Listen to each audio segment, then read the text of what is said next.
My wife's junior sister came to live with us after high school. Her name is Sandra, and she's 20 years old. When she first arrived with 2 big bags and a backpack, I thought it was just a weekend visit. Maybe a week at most. My wife Jane told me Sandra needed a place to stay for a little while after finishing school. That little while turned into 3 months, then 6 months, and now it's been a whole year. I remember the first day clearly. Sandra stood at our door looking nervous. She kept playing with her phone and wouldn't look me in the eye. Jane was excited, hugging her sister and showing her around our 3-bedroom house like it was a palace. They gave her the guest room that we'd been using for storage. I helped move boxes to the garage while they decorated the room with new curtains Jane had bought without telling me. The thing about Sandra is that she isn't somebody I talk to or play with or engage in any way. It's not that I'm trying to be mean. There's just nothing to say. She's quiet, always on her phone, and seems to live in her own world. In the morning, she would say good morning, and I'd respond with the same. Sometimes she would serve my food when Jane was running late for work. She'd ask what I wanted to eat for dinner, and I'd tell her anything was fine. That was it. Our whole conversation every day. I don't hate her, or hate her presence, but there's nothing to talk about with her. She likes Korean movies that I don't understand. She listens to music with her earphones all day. When I watch football, she goes to her room. When she watches her shows, I go to mine. We're like 2 strangers living in the same house, connected only by Jane. Jane works as a nurse at the general hospital. She leaves at 6 in the morning and comes back by 7 in the evening. I work at a bank downtown.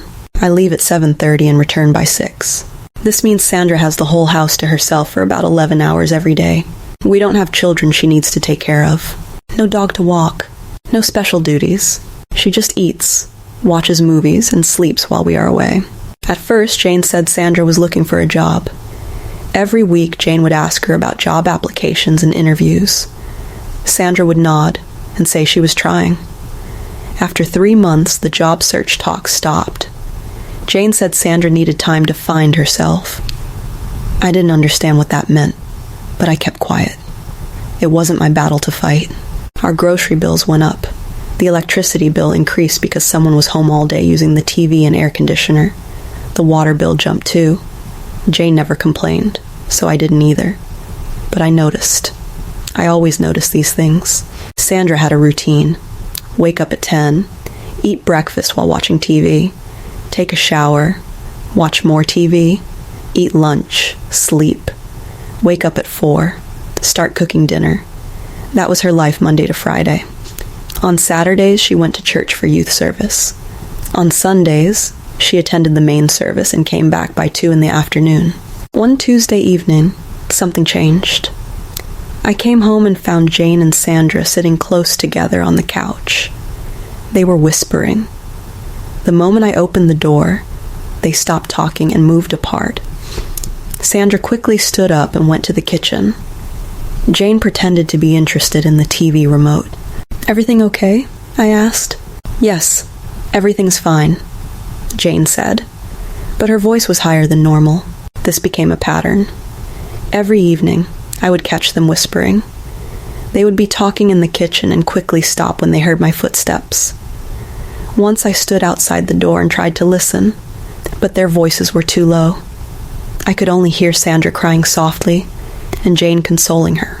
I wondered what was happening, but didn't let it bother me. Maybe Sandra had boyfriend problems. Maybe she was homesick. Maybe she missed her friends from school. It wasn't my business. If Jane wanted to tell me, she would tell me. 3 weeks passed like this. The whispering continued.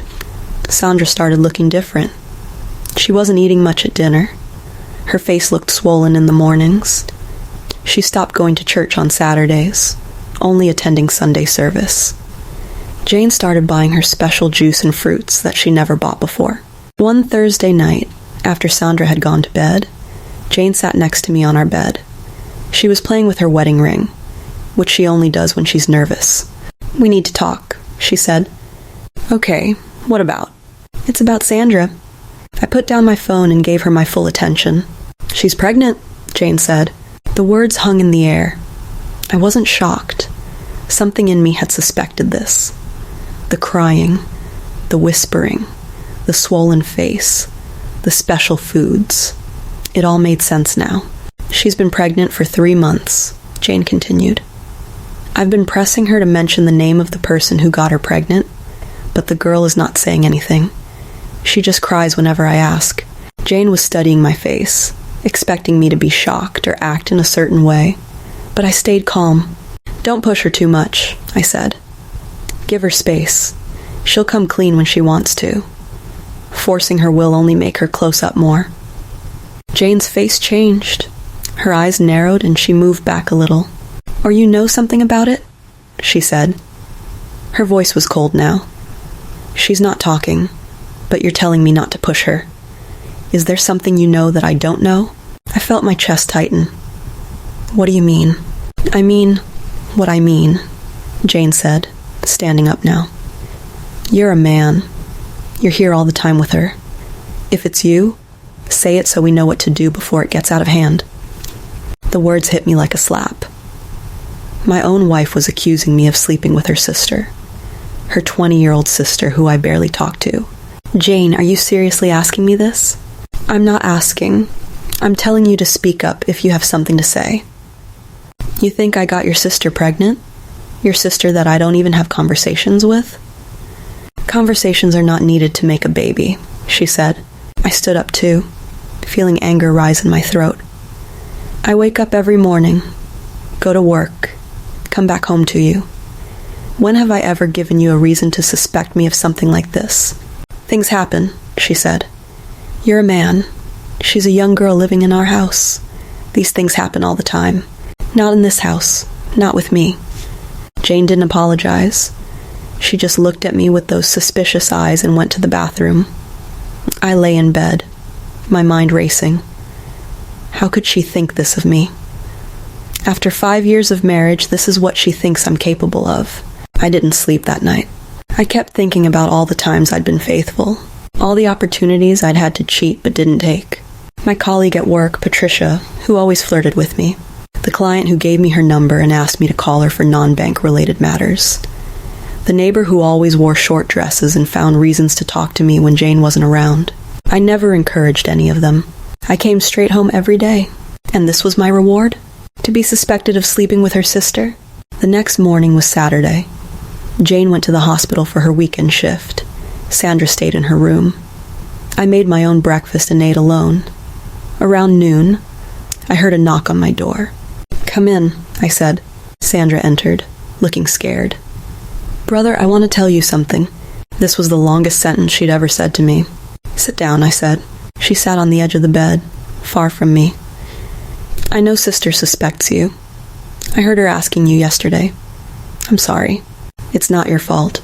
But it is. I should have told her the truth earlier. The person responsible is David, from church.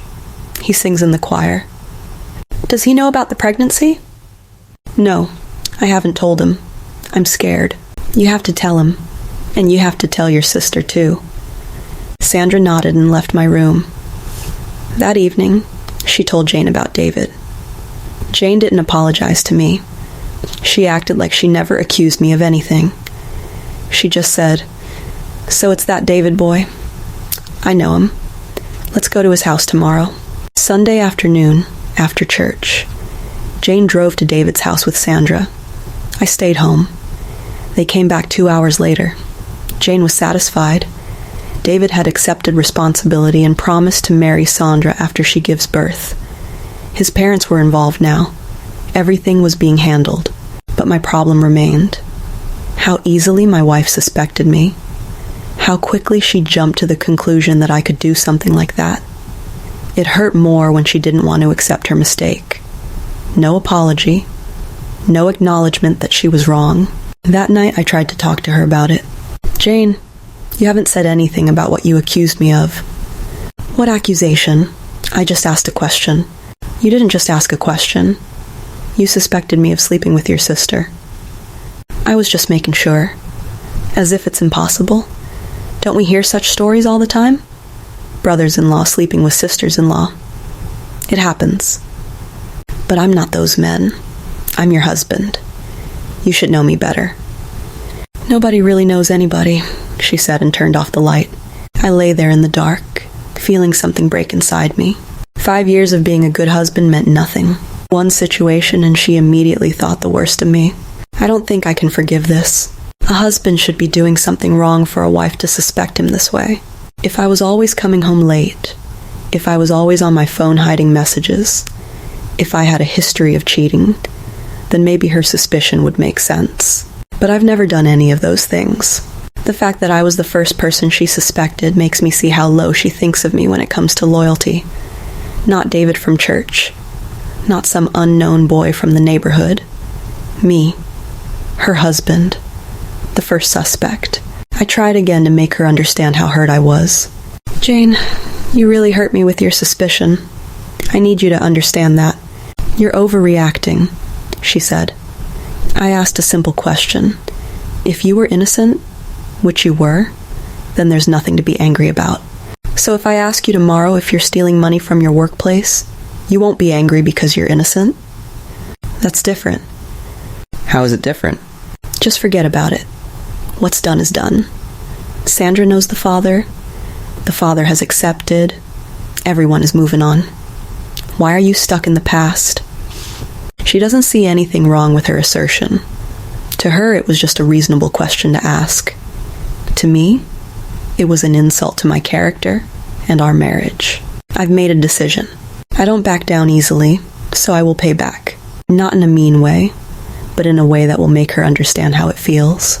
I will wait until we get pregnant. We've been trying for a baby for 2 years now. When it finally happens, when she comes to me with the good news, excited and happy, I will look her in the eye and ask, "Who did you sleep with to get pregnant?" I will make a scene. I will demand to know the man's name. I will say I want a DNA test to be sure the baby is mine. When she gets upset and asks why I'm saying such things, I will tell her exactly what she told me. As if it's impossible. Don't we hear such stories all the time? Wives sleeping with other men and claiming the pregnancy for their husbands. It happens. Maybe then she will understand how it feels to have your character questioned by the person who should trust you the most. Maybe then she will understand that trust, once broken, is hard to repair. Maybe then she will realize that some words, once spoken, can never be taken back. I hope she enjoys it as much as she dished it out to me. I hope she feels that same pain in her chest that I felt when she suspected me. I hope she lies awake at night wondering how I could think such things about her. Sandra's belly is growing now. David comes to visit twice a week. They sit in the living room and talk about baby names and wedding plans. Jane is excited about becoming an aunt. She's already buying baby clothes and toys. She acts like everything is normal between us, but it's not normal. Every time I look at her, I remember her suspicion. Every time she smiles at me, I think about how quickly she was ready to believe I could betray her. Every time she says she loves me, I wonder if she really does, or if she's just staying with me because it's convenient. The other day, Patricia from work asked why I looked sad. I told her everything was fine.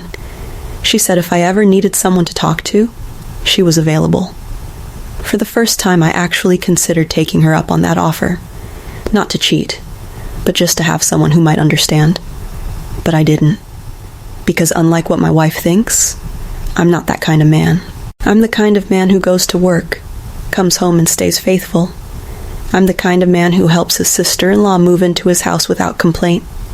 I'm the kind of man who pays increased bills without making a fuss. I'm the kind of man who keeps his marriage vows even when his wife thinks he doesn't. But I'm also the kind of man who doesn't forget. And when the time comes, Jane will learn that some accusations cut too deep to heal without consequences. She will learn that trust is a two-way street. She will learn that I may forgive eventually, but I will never forget how easily she thought the worst of me. For now, I wait. I go to work. I come home. I eat the food Sandra cooks. I respond when she greets me. I sleep next to Jane every night. Everything looks normal from the outside. But inside, I'm counting the days until I can show Jane exactly how her suspicion felt. Because that's what happens when you accuse an innocent person. They remember, they wait, and eventually they show you exactly how wrong you were.